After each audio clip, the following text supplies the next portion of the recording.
Bear with me tonight. I'm going to do my best to read the text with you, but I've got broken glasses, and I lost my preaching glasses.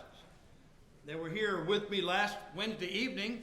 I taught class with them, and after class was over, I don't know what happened to them. They just kind of dematerialized into thin air. I'm not sure where they are, but if you happen to find a pair of glasses around here, they are my prescription glasses. I would appreciate having them back, and I might be able to see you a little better, and I might be able to read a little better, but these are my old ones, and they're busted. I think I can probably get them fixed, but just bear with me in the meantime.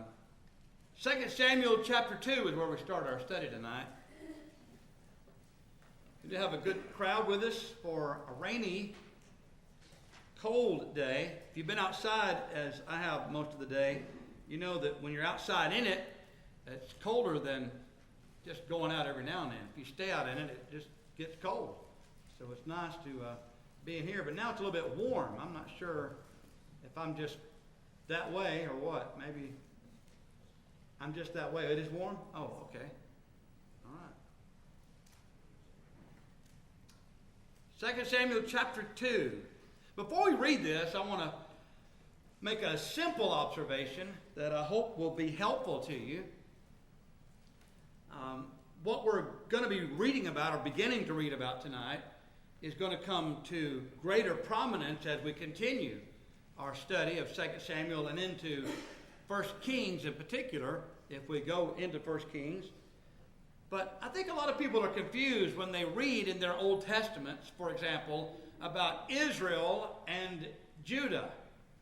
Because I think a lot of people, when they read about Judah, they just assume Israelites, therefore Israel.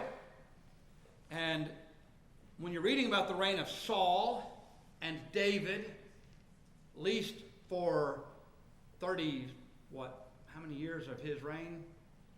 33 years of his reign, David, and then of course 40 years of Solomon's reign.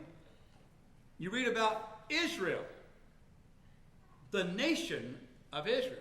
But then after Solomon's death, you read about two nations of people. One is called Israel and the other is called Judah. But there's already a recognition of this division, and we're going to see that as we begin reading tonight. The division is already there. The seeds, at least, of the division are already there. And there's a prominent tribe, which is the tribe of Judah, in the south, and there's a prominent tribe in the north, the tribe of Ephraim in particular. And in time to come, the northern nation of Israel, after the official division during the reign of Rehoboam and Jeroboam, respectively, then you're going to read about Ephraim sometimes standing for all of northern Israel, as opposed to Judah in the south. And so as we read about Judah and Israel, we're reading about Israelites. Yes, these are the children of Israel, all of them, but they are distinct as far as their government is concerned, and we're going to see, I think, more of that this evening. But I don't want you to be confused, because it can be, and I think a lot of people who are new to the Scriptures will read this, and they'll say, well, I thought we were talking about Israel, and now we're talking about Judah. But again, we'll see how they come together, and then they split apart again. So let's just read the text. It happened after this that David inquired of the Lord, saying, shall I go up to any of the cities of Judah? And the Lord said to him, go up. David said, where shall I go up? And he said, to Hebron. So David went up there, and his two wives also, Ahinoam the Jezreelitess, and Abigail, the widow of Nabal, the Carmelite. David brought up the men who were with him, every man with his household, so they dwelt in the cities of Hebron. Then the men of Judah came, and there they anointed David king over the house of Judah. And they told David, saying, the men of Jabesh Gilead were the ones who buried Saul.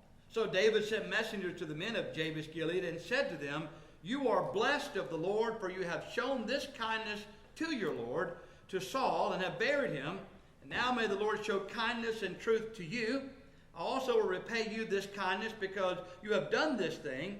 Now therefore let your hand be strengthened and be valiant, for your master Saul is dead, and also the house of Judah has anointed me king over them. But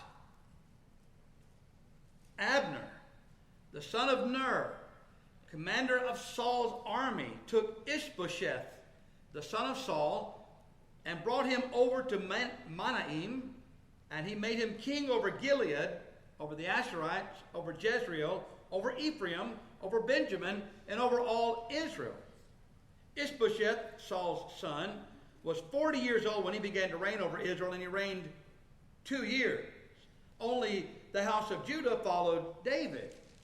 At the time that David was king in Hebron, over the house of Judah was 7 years and 6 months. Now Abner the son of Ner and the servants of Ishbosheth the son of Saul went out from Mahanaim to Gibeon. And Joab the son of Zeruiah and the servants of David went out and met them by the pool of Gibeon. So they sat down, one on one side of the pool and the other on the other side of the pool. Then Abner said to Joab, "Let the young men now arise and compete before us." Okay, but before we continue reading, I want to make sure everybody is clear on what's taking place. Abner is commander of what army? Saul's army. Saul is dead, but now we have a new king in Israel, and that is, say it, Ishbosheth, okay? So Ishbosheth is now anointed king by Abner in Israel. So Abner brings his men, and Joab brings his men, and they gather by the pool here at Gibeon. And Joab said, "Let them arise." I mean, to do what? Well, he said, "Let them compete before us." What sort of competition is this? What's that? It's bloody war. It's conflict. Let's have them kill each other. He's inviting them to have a battle. So they rose and went over by number 12 from Benjamin, followers of Ishbosheth, the son of Saul, and 12 from the servants of David. And each one grasped his opponent by the head and thrust his sword in his opponent's side. So they fell down together. Therefore that place was called the field of sharp swords, which is in Gibeon. So there was a very fierce battle that day, and Abner and the men of Israel were beaten before the servants of David.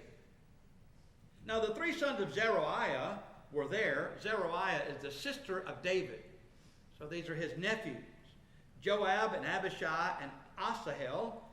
And Asahel was as fleet of foot as a wild gazelle. So Asahel pursued Abner, and in going he did not turn to the right hand or to the left from following Abner. So Abner looked behind him and said, "Are you Asahel?" He answered, "I am." And Abner said to him, "Turn aside to your right hand or to your left, and lay hold on one of the young men and take his armor for yourself." But Asahel would not turn aside from following him. So Abner said again to Asahel, "Turn aside from following me. Why should I strike you to the ground? How then could I face your brother Joab?" However, he refused to turn aside. Therefore Abner struck him in the stomach with the blunt end of the spear, so that the spear came out of his back. And he fell down there and died on the spot. So it was that as many as came to the place where Asahel fell down and died stood still. Joab and Abishai also pursued Abner, and the sun was going down when they came to the hill of Ammah, which is before Giah, by the road to the wilderness of Gibeon. Now the children of Benjamin gathered together behind Abner and became a unit and took their stand on top of a hill. Abner called to Joab and said, "Shall the sword devour forever? Do you not know that it will be bitter in the latter end? How long will it be then until you tell the people to return from pursuing their brethren?" Joab said, "As God lives, unless you had spoken, surely then by morning all the people would have given up pursuing their brethren." So Joab blew a trumpet, and all the people stood still and did not pursue Israel anymore, nor did they fight anymore. Abner and his men went on all that night through the plain, crossed over the Jordan, went through all Bithron, and they came to Mahanaim. So Joab returned from pursuing Abner, and when he gathered all the people together, there were missing of David's servants 19 men and Asahel. But the servants of David had struck down of Benjamin and Abner's men 360 men who died. Then they took up Asahel and buried him in his father's tomb, which was in Bethlehem. And Joab and his men went all night, and they came to Hebron at daybreak. There's a lot in this chapter that's worth noting. David went up is what we're reading in the first verse. Why did all of Israel not come and anoint David king over all the tribes immediately? Any theories on why he was only anointed in Judah? Yes? Was he still, out of Israel? Was he still in hiding? He had been in Ziklag until now. He's just now, in fact, that's what he asked the Lord. Should I go to any of the cities of Judah? He's still in the land of the Philistines. And so now he's asking, Lord, should I go back home? And the Lord said, yes. And he said, where? He said, go to Hebron. So my assumption is this tension that we see between Israel and Judah already existed. It perhaps was seething beneath the surface. It wasn't erupting in the full-scale battle as we're seeing here, but it had been, this seed of discontent had been brewing for some time. You remember when David had gone and rescued the people who had been taken captive from Ziklag, rescued them, he carried a great bounty with him as he defeated the Amalekites. And he took some of that bounty and he delivered to his friends who were in Judah, the region of Judah. He didn't send anything to the people of Israel, the northern half of the people of the land of Israel.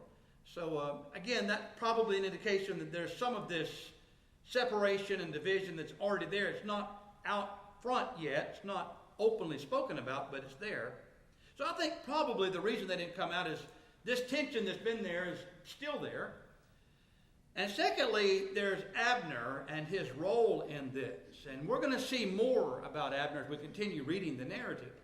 But Abner certainly had his own political intentions and desires. And it seemed to me that Abner is simply using Ishbosheth because it would seem, just reading between the lines, that Ishbosheth was probably incompetent to some extent, certainly was no military leader, and was beholden to Abner in every sense of the word. And we'll see later how Abner would take one of the concubines that should have gone to Ishbosheth and took her for himself. And of course, that was a statement, a very powerful statement. We'll discuss that when time comes up. But again, two factors, I think. There's Abner, who's stirring up this resistance against accepting David immediately. And of course, there was that seething tension that had been there, and he's just able to ride that wave of discontent and use it for his own political advantage. And so David, of course, is not yet made king. But two, there also is the idea that David's been in the land of the Philistines for so long that the people of Israel might have been a little suspicious of him and whether or not they could trust him. I mean, they knew all about his history with, Goliath and working with Saul and that sort of thing. And they knew that Saul had tried to kill him. And they also knew that God had stated that he was going to be the next king. They all knew that. But that doesn't prevent human nature from being what human nature is. And they probably were wondering, is David really with us or not? I mean, he's been living in Ziklag all this time. So a lot of that probably is behind it. Patrick. Yes. Why did Abner think he had the authority to anoint someone king other than who God had said? He's a commander of the army. He had the army under his influence. He was a great warrior himself. And this was the time when warriors reigned.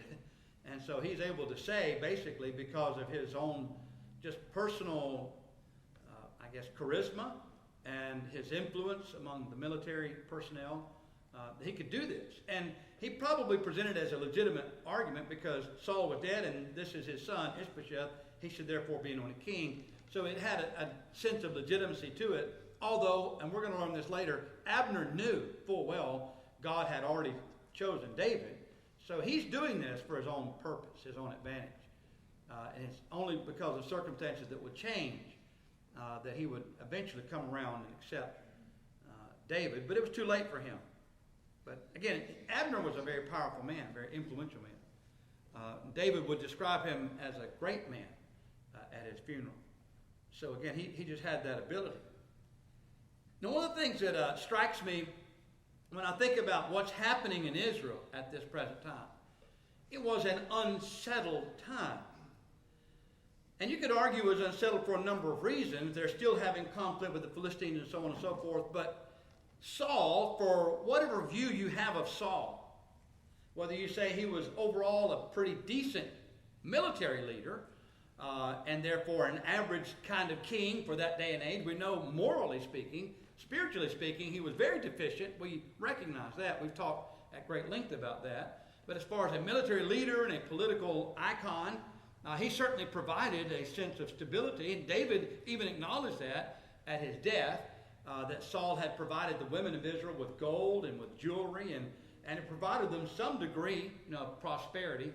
And so when you think about Saul as now dead, and there's a changing of the guard, anytime there's a changing of the guard, it's an unsettling situation. We still have, in this present hour, a number of people who are still very disturbed that Donald Trump was elected president of this country.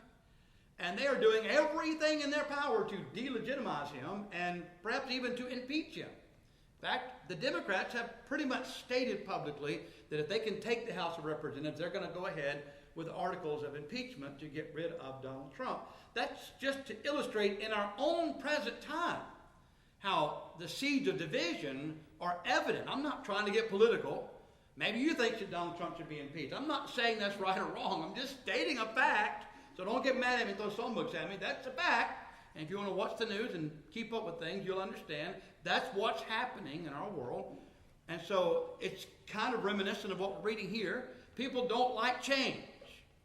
They wanted Barack Obama, and then they wanted Hillary Clinton because they're of the same mindset.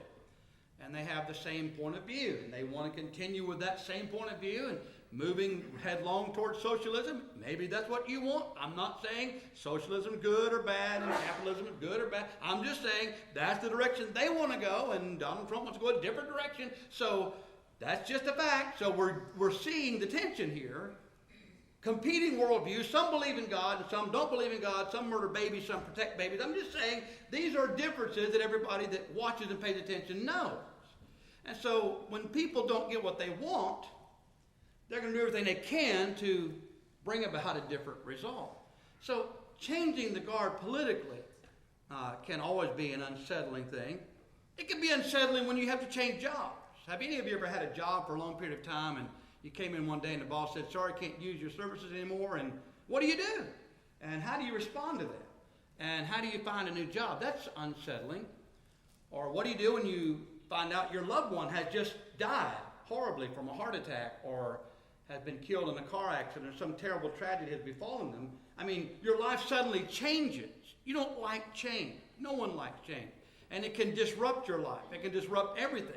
Churches are the same way. Whenever you change preachers, you change elderships, you change. If you add a deacon to the list of men who are serving as deacons, that can be an unsettling process, and it's always a difficult time for churches. I mean, no matter what you're talking about, whenever there's a changing of the guard, it is an unsettling time, because as much as we like change, and we do like change, who likes to eat the same thing every day? Well, I do, but who likes to eat the same thing every day? Well, we like to find some variety. Did y'all see what Doug Parrish posted on Facebook yesterday? It was almost sacrilegious, but it was very funny.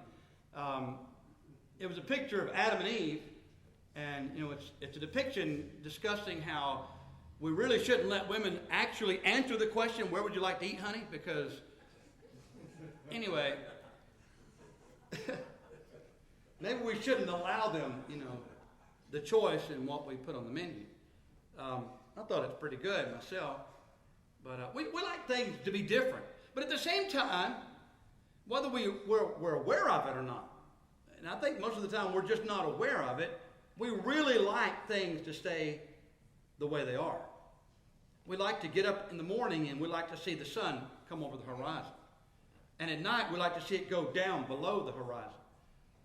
We like to see the springtime and the summer and the fall and the winter. We like to see these seasons continue. And we don't like it when they're confused, but we want to see these seasons continue. And what if they didn't? I mean, what if you woke up one day and the sun just didn't come up? It just stayed dark all day. You say you're in Alaska or South America and the sun just didn't come up. I mean, I remember when I was first time in South America. We arrived around 8 o'clock in the evening. I mean, we're on the uttermost tip of South America. And we're eating dinner at about 11:30 at night. I didn't realize what time it was because we were so busy trying to get settled and get from the airport, get to our hotel room. And we're sitting down to eat, and it takes forever in Latin America to get anything served in food. They literally kill the animals and then cook the food and bring it to you, and they grow the vegetables and all that while you order. And so we're waiting for our food, and we're about to starve to death. And so we're sitting down to eat, and I remember looking at my brother, and I said, I don't feel right. He said, you don't look right. I said, well, I understand that. I said, no, seriously, something is not right. And he kind of looked at me and said, what time is it? And I don't know. And we looked at the clock, and it was 11:30 at night, and the sun was shining high in the sky. And I thought, that's weird. The sun didn't go down except from about 1 o'clock in the morning till about 2:30 in the morning. And it didn't really go all the way down. It just kind of got sort of dark. And then it was back up again. I'm like, these are long days. You can do a lot, if you use the sun. But I'm just saying, I'm not trying to get off on that tangent. I'm just saying that as human beings, we like it when things are the same. You remember in Isaiah chapter 6, in the year that King Uzziah died, Isaiah said, I saw the Lord sitting on his throne. And he described that scene. And I've pointed out many times before, and others have as well, and rightly so, that the reason he's seeing this vision is that Uzziah had reigned for 50 years in Judah. That's a long time to reign as king in Judah. And when he died, no doubt everyone's asking, what now? What's going to happen now? And how will we continue to go forward now that our king is dead? That's 5 decades. And Isaiah and others in his time needed to be reminded, it's okay, because God is on the throne. And so, kings will come and kings will go, but God is the one that we should have our faith in. And I think that's what we're seeing here with this tension that's playing out. And who's going to be king over us? And now I want us to think about verse 12 and what Abner is saying in chapter 2. Abner the son of Ner and the servants of Ishbosheth the son of Saul went out from Mahanaim to Gibeon. It reads as though they're just strolling along one day, happily singing along as they go about their business. But when it says they went out, it means they were on a military expedition. He's looking to pick a fight, and that's what he did. But it seems to me, and again, you may see it differently, but it appears to me that when Abner came to pick this fight with Joab and his men, that once he saw Joab and his men, perhaps he realized, these guys that are with me are certainly not as experienced as Joab and his men. And so he kind of chickened out. And so rather than just engage him in full-scale battle, he said, hey, why don't we let some of our young men play before us or compete before us? That's disturbing to me. I don't know about you. That disturbs me. We're talking about human beings. When you think about the corruption of the Roman world, the decadence of Rome, when you think about the Roman arena and the Colosseum, what is it that comes to mind when you think about the Colosseum in Rome? What's probably the thing that comes to your mind more than anything else? Martyrdom. What took place in the Colosseum that we are mindful of? Gladiators fighting to the death. These bloody conflicts, Christians being fed to lions for the sport and entertainment of people. And you say, that's horrible. How can people be like that? We're talking about the commander of Israel's army suggesting these men go out there and kill each other for the fun of it. What does that tell you about Abner? What kind of man was he? Who would make such a suggestion? You say, well, he's doing that rather than fight a full-scale battle. That's right. Because he realizes he's smart enough to know. Enough of a military strategist to realize we can't take these guys on. So let's just send a couple of guys out there. But things got out of control. They typically do when people are being murdered for the fun of it and the sport of it. Things tend to get out of control. And of course, you see the outcome was David and his servants struck down 360 of those men that were associated with Abner. And how many of David's men died? Less than 20. So to answer your question, Lynn, Abner knew. He knew better than to engage them, because once they did get engaged, it didn't turn out well for him. And he knew that. He was smart enough to know that. I guess the larger point that I want to make here is that when human life is this cheap, things never will turn out well. And that's the case, again, in our country. We had a terrible, horrific school shooting again, as you're well aware. And it's grieving all of us. As a nation, we're grieving about it. You know what really angers me, though? And I don't know if you've thought about it this way or not, but what just boils my blood is that some of the very people that are clamoring for banning all guns as though that's going to stop this kind of madness. It's madness to make that suggestion. That's my opinion. I think it's madness. So you can outlaw having a gun. Well, it's against the law to kill people. I mean, it's not going to stop someone from doing mischief. But anyway, that's kind of how we respond to things. Well, let's just make another law. Okay. Let's just tie the hands of law-abiding citizens. What good is that going to do us? But that's what we do. We respond. But the people clamoring most are the people that also run around with genitalia on their head in Washington, D.C., screaming. And they do, literally. They wear these depictions of female genitalia on their head, screaming for the rights of women to murder their babies. I don't know about you, but there's something really messed up about that. That's a great evil.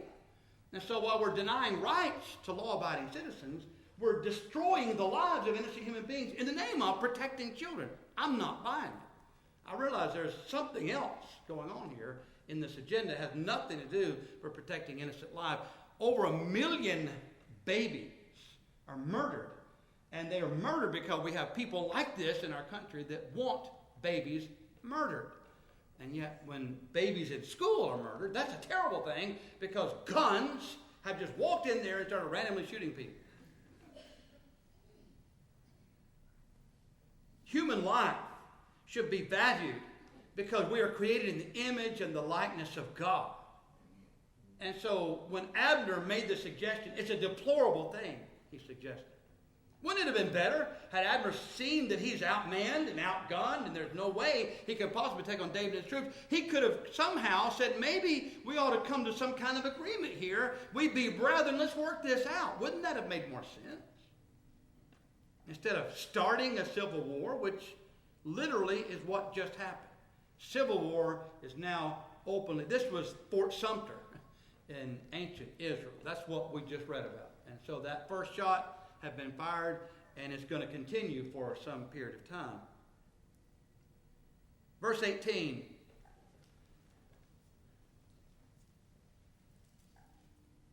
The three sons of Zeruiah were there: Joab, Abishai, Asahel. Asahel was as fleet of foot as a wild gazelle. These are the nephews of David. David is going to say later about his nephews, they are too hard for me. And we're getting ahead of ourselves here, but they do not have the same mindset as David. They're very harsh in their dealings with others. And of course, I'm sure that Abner knew that as well. But these are great. Joab was David's commander of his troops. So Joab and Abner they correspond to each other, one in Israel, one in Judah. And of course, David would later say that about his own nephews. Verse 24, notice what Abner says, or beginning of verse 24, verse 26 rather. Abner called to Joab and said, "Shall the sword devour forever?" Isn't that interesting? He started this bloody conflict, and once he realized he'd whipped, wait, hey, hold on, stop. I didn't mean for it to really beat us up this bad. I mean, Abner, you should have thought about this before you did this. It's too late. I mean, the die's cast. And so now you've created this civil war. It's bloody. and it's going to get ugly, and it's going to get uglier still. But notice how he starts this fight, but quickly wants it to end when he realizes that he is at a great disadvantage. Any questions or comments about chapter 2? I think we have time to read chapter 3. It's really kind of in the middle of a thought. I don't want to stop too much. Verse 1, there was a long war between the house of Saul and the house of David, but David grew stronger and stronger, and the house of Saul grew weaker and weaker. Sons were born to David in Hebron. His firstborn was Amnon by Ahinoam the Jezreelitish. His second, Chileab, by Abigail, the widow of Nabal, the Carmelite. The third, Absalom, the son of Maacah, the daughter of Talmai, king of Geshur. The fourth, Adonijah, the son of Haggith. The fifth, Shephatiah, the son of Abital. And the sixth, Ithream, by David's wife Eglah. These were born to David in Hebron. How many wives does he already have?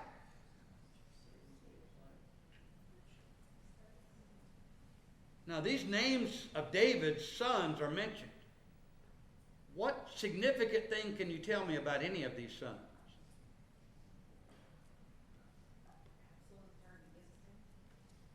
Absalom tried to overthrow his own father, right? Why? Why? Well, because Amnon, another son of David, raped his sister, and Absalom decided, says, Daddy won't do anything about it. I'll do something about it.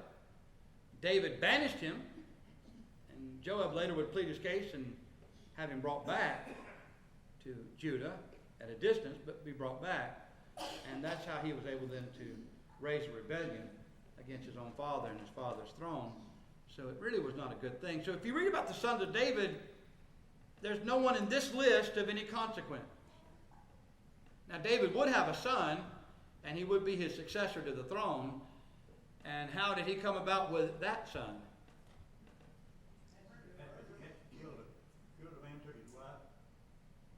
So what do we say about David now? So he kills a man, takes his wife, and Bathsheba becomes his wife. And they have Solomon, and Solomon becomes the third king. He's not mentioned here because he's not yet a factor. Verse 6. Now, it was so while there was war between the house of Saul and the house of David that Abner was strengthening his hold on the house of Saul. Saul had a concubine whose name was Rizpah. She's going to come up again in chapter 21. Kind of a pitiful scene, but she'll come up again in chapter 21. It's kind of a beautiful scene, actually, touching about a mother's love. We'll get to that when we get to chapter 21, Lord willing. But anyway, the daughter of Aiah. So Ishbosheth said to Abner, why have you gone into my father's concubine? Now the reason he's asking this question is because Ishbosheth is what? He's king. And so who gets his father's concubine? He does. Abner says, no, she's mine. And so when Abner did this, he wasn't doing it because she's pretty or cute or he wanted to date her or they just had a good time on Facebook and he fell in love with her. It had nothing to do with any of that. The reason he wanted her was it was a power play, and it was a statement. It was a poking his finger in the eye of this man, reminding him, you're only on the throne because I put you there. So Ishbosheth literally was the puppet of Abner. Abner became very angry at the words of Ishbosheth and said, am I a dog's head that belongs to Judah? Today I show loyalty to the house of Saul, your father, to his brothers and to his friends, and have not delivered you into the hand of David. You see how he thinks? I could have given you over any time. You're only king because I let you be king. That's what he's telling him. And you charge me today with a fault concerning this woman? May God do so to Abner more also if I do not do for David as the Lord. What's that? As the Lord has sworn to him to transfer the kingdom from the house of Saul to set up the throne of David over Israel and over Judah from Dan to Beersheba. And he could not answer Abner another word because he feared him. The king was afraid of his own general. And rightly so. He's a puppet of Abner. And so Abner's literally pulling the string. How dare you? He's incensed. And so this changed everything. This is a huge shift. So Abner sent messengers on his behalf to David saying, whose is the land? Saying also, make your covenant with me, and indeed my hand shall be with you to bring all Israel to you. David said, good, I will make a covenant with you, but one thing I require of you, you shall not see my face unless you first bring Michal, Saul's daughter, when you come to see my face. So David sent messenger to Ishbosheth, Saul's son, saying, give me my wife Michal, whom I betrothed to myself, for 100 foreskins of the Philistines. And Ishbosheth sent and took her from her husband from Paltiel, the son of Laish.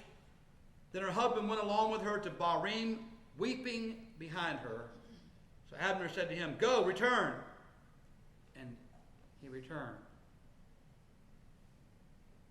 You know, I don't watch Lifetime movies. I'm a dude. I don't really get into Lifetime movies. But sometimes when you read about actual events like this, it kind of touches your heart a little bit. I mean, you think about this sad situation here. This couple is happily married, obviously. And they're in love, obviously. But because of this political back and forth, David making this demand. Now, before you just think anything, you say, well, he was married to David. She was married to David first. That's true. But now she's another man's wife. And if you read Deuteronomy chapter 24, you have to ask yourself, what was David thinking? This was an abomination in the eyes of God. That's how God described literally what we're seeing. And it wasn't so much that this was someone who had the power, as David did, to seize control of the situation and demand that this woman be given him, but it was just the idea that she'd been married to another man and now becoming his wife again. This was an abomination. And so what David was doing, again, the more you put all these pieces together, the overall picture and the thought concept that we have of David as this great hero of the faith, he was. He was a great hero of the faith, but he was terribly flawed. I'm not sure why David felt compelled to do this. Maybe it was just a power play. Maybe David wanted to see how dedicated they were. Isn't it interesting how quickly Ishbosheth acquiesced? Didn't even put up a fight. Didn't even argue. And this whole arrangement was between David and Abner. And so Ishbosheth is like, okay, whatever you guys want, I'll do it. I mean, what kind of king is this? Obviously, he is not competent to be king. Verse 17. Now Abner had communicated with the elders of Israel, saying, in time past you were seeking for David to be king over you. Now then, do it. Wait a minute. What did we just learn? For some time now, the elders of Israel have been saying what? David's our king. And what did Abner acknowledge in his fit of rage to Ishbosheth? We know that God had sworn that he's going to give the kingdom, transfer it from Saul to David. He knew that. The elders of Israel knew that. They all knew this. So what do you now know about Abner? Now then do it, he said, verse 18, for the Lord has spoken of David, saying, by the hand of my servant David, I will save my people Israel from the hand of the Philistines, from the hand of all their enemies. And Abner also spoke in the hearing of Benjamin. Then Abner also, now here's another, let me kind of interject a thought here. You may say, he's doing all of this. Abner's going to do all of this just because he's mad at Ishbosheth for what Ishbosheth said. There's more to it than just a spat between the king and his general. There's a lot of implication between that particular spat, number one. Number two, warfare is still continuing between the Philistines and Israel. And Abner, what is said of him and his troops? What's happening to him and his troops? They're weakening. And the house of David is growing. And so if we're going to ever overcome the Philistines, I can't do it with this Ishbosheth fellow. He can't do it. And so it's kind of like, the proverbial straw that breaks the camel's back. He just, after this spat with the king, he's like, forget it. I mean, you're just a puppet anyway, my puppet, so I'm going to go for the real thing. And so he's going to try to make a league with David. So that's where we are. And Abner also spoke in the hearing of Benjamin. Abner also went to speak in the hearing of David in Hebron, all that seemed good to Israel, and the whole house of Benjamin. So Abner and 20 men with him came to David at Hebron. David made a feast for Abner, the men who were with him. Then Abner said to David, I will arise and go and gather all Israel to my lord the king, that they may make a covenant with you, and that you may reign over all that your heart desires. So David sent Abner away, and he went in peace. At that moment, the servants of David and Joab came from a raid and brought much spoil with them, but Abner was not with David in Hebron, for he had sent him away when he had gone in peace. Okay, now what does that tell you about David? David knew that Abner was coming to see him. David knew that Joab was not going to tolerate this man being anywhere near him without killing him. So David sent him on a mission. Apparently they were able to accomplish their mission quicker than David hoped, because he got back just in time to hear that, you let him go? You didn't keep him? Now, let me stop before we run out of time. You do know that there was a provision in the law of Moses that if one of your relatives, your brother, or someone in your immediate family was killed, you had the right to exact vengeance upon that individual, unless that person was able to escape to a city of refuge. This is according to the law of Moses. But now in the case of Asahel and Abner, did Abner just murder this man? Well, this was a battle that was freely engaged in by David's men and Saul's men. It was in the heat of battle. And Asahel was chasing Abner. Abner asked him to stop chasing me. Don't chase me. Don't take my armor as a prize. Take one of the other guys here's armor as a prize. Leave me alone. He wouldn't leave him alone. So in self-defense, he killed him. Joab really had no claim for vengeance in this matter, because he was only defending himself. Everyone has a right to defend themselves. And that's what he was doing. And yet Joab is using this as a pretext, as an excuse to take out this man. But we're going to see that Joab, we're going to continue to see Joab has his own ambition. And Joab has his own temperament. And so David realizes that. And that's going to come to bear too as we read about these human beings, flawed though they were, great men and women of the faith, nevertheless flawed individuals. And I don't know what else to say about our reading in 1st, 2nd Samuel other than, isn't it interesting to see how people, regardless of whether they're God's people or not God's people, they're just human beings and they're flawed. And we all are flawed. And we all need God's grace and mercy. Any questions or comments about anything we've read tonight? I don't know about you, I find this interesting reading.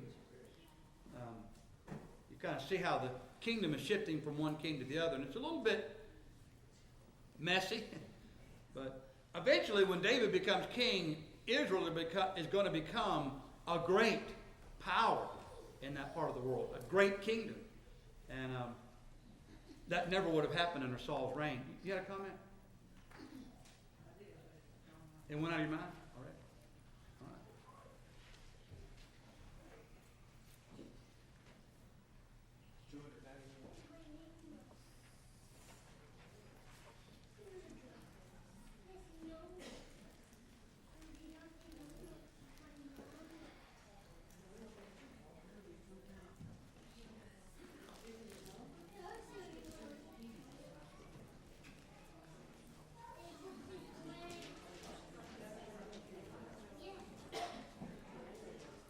Number 291, please, in your songbooks.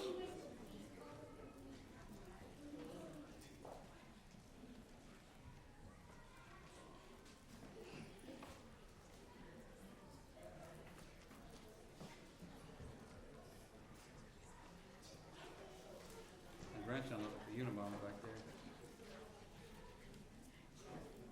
Do I? Yeah. That hooded creature. Yeah. 291.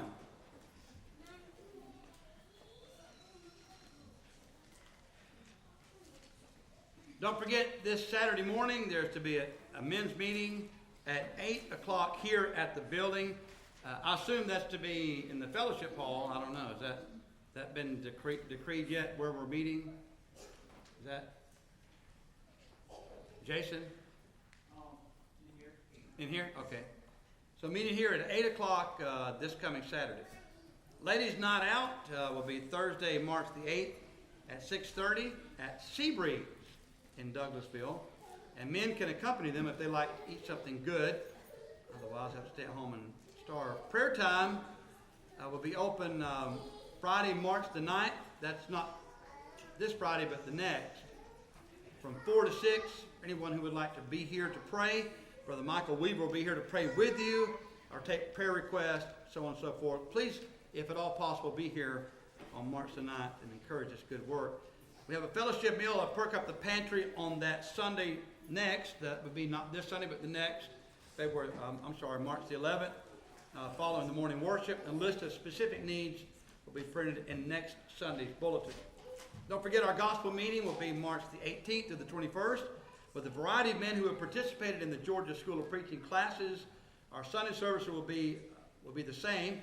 Monday through Wednesday we'll meet at 7 p.m. There are flyers on the table in the foyer so you can invite others to come and attend. Roger Davis did get to go home today, but he did not get to have the heart catheterization. They're going to have to get his kidney output in better order before they can do the procedure.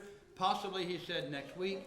So please remember Brother Roger in your continuing prayers. Also, happy birthday, Carol. He was actually born on the 29th of February. How's that possible? I'm 10 and a half. I'll be 11 in 2020. Okay. You're all laughing, I'm dead serious. You're 10 and a half. That's how many birthdays you've... Every year that there isn't a 29th, you go 1 quarter. You go 1 quarter? Yes. Okay, so I got your 10 and a half. Yes. All right. Look it up. Google it. I'm dead serious. Well, happy birthday. Jonathan, will you sing happy birthday for us tonight, please? Are there any other announcements you need to make? Number 291, please, in your psalm books. We're studying 1st, 2nd Samuel in class here, and one of the things that strikes me as we read week after week in the text about these individuals is that they all are just like us. They're good and they're bad. They have their good traits, their good qualities, and they have their bad traits and their bad qualities. It's just a simple reminder that every one of us, as accountable human beings, every one of us are flawed, sinful, and in need of a Savior.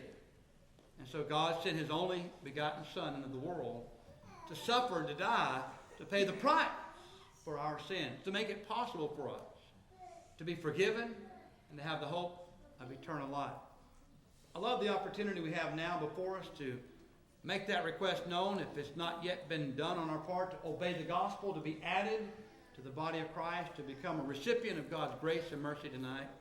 That certainly is your opportunity that's presented to you at this time.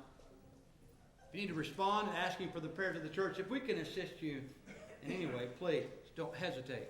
Make that need known while together we stand and as we sing. What kind